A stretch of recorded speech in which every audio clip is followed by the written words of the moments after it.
Most people have never team hunted here, and if they do, then it's nothing like what I am about to show you. This is how to team hunt Summer Court.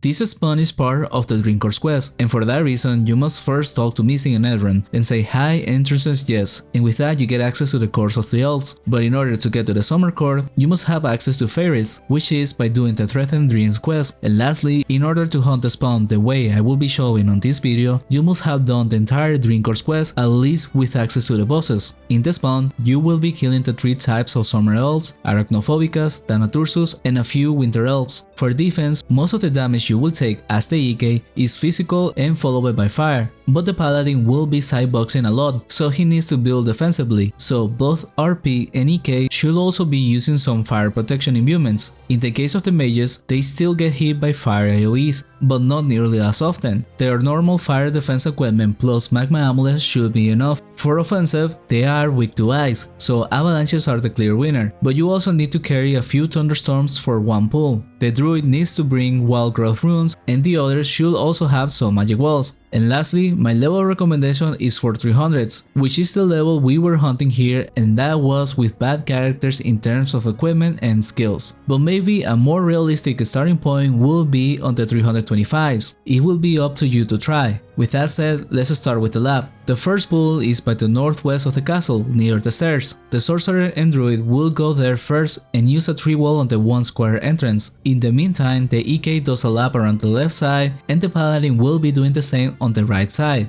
Both will be luring everything towards this spot. Normally, I stay in the line of the tree wall, and that leaves a spot for the paladin to just tank one monster after his lure. If I move one more to the left, he could tank more. But for this pool that is already a lot of creatures outside of the box, it's not safe to do so. Just know that with more levels, then it could be done that way. Then for the next pool, MS and RP stay on this floor, and go to the southwest and east side to levitate up, while me and the druid take the stairs. I lure the monsters nearby while he set up the walls, and in the meantime, the MS and RP will be luring monsters from the sides. The next pool we started doing a few hunts later, but it's part of the optimal lab. We will go southwest to the balcony of this floor, and in the meantime, the paladin will have gone east and should be luring monsters from the right side of the balcony towards us. Then go upstairs, and here paladin goes to the right and lures monsters while the rest of us goes west and starts the pool. For this one, both druid and MS have different spots, and each requires 2 walls. In the case of the MS, he will often just place one magic wall and tank one creature, while the druid should try to prioritize both walls. Optionally, they could stand trap style with just one wall to each side, but that also requires more levels and being comfortable with the combos. Keep in mind, for this pool, the paladin is outside of mass rest range, so MS needs to UH him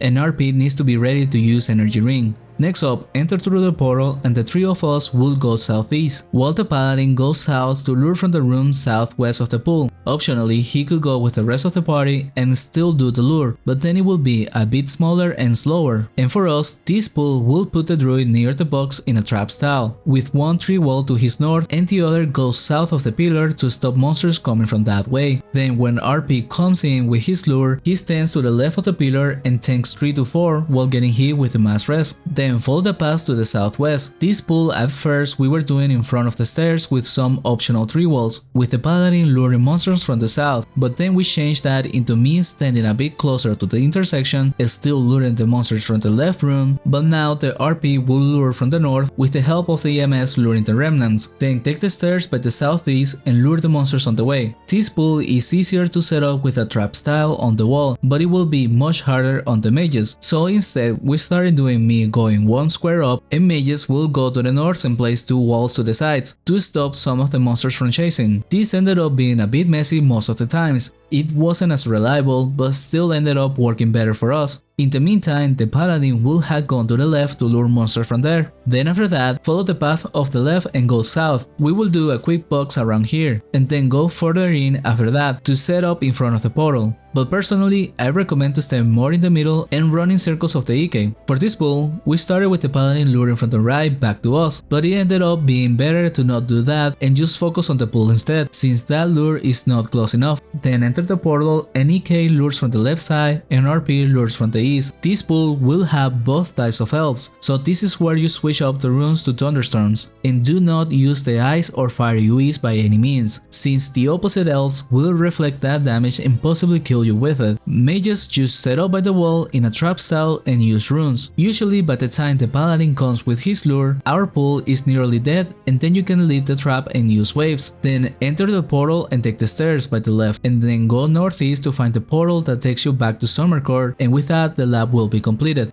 During our first couple hunts, we were making around the 3.2kk raw XP, then after adding the improvements to some of the pools that I mentioned, our experience got up to the 3.5kk raw, and as far as I remember, we were not using charms, but I also can't say the experience will go much higher because overkilling is a possibility. The respawn rate is not that fast, and in terms of profit, it was decent, at least over 100k per person the hour, making this quite the alternative spawn. It is more commonly hunted by solos or duos, hardly ever a team comes here. And to be fair, it might be quite hard to hunt here. It's not an easy hunt by any means, but at this low range, you should be trying out stuff like this to get better and get more comfortable with your abilities, since dying is not a big loss yet, unless your skills are too high. And that's all I got for this video. If this hunt ends up being too hard for your current level, then check out this playlist for some other spawns. Thank you for watching, and a special thanks to Tuna Hero, Night Star, and Thor the Slasher.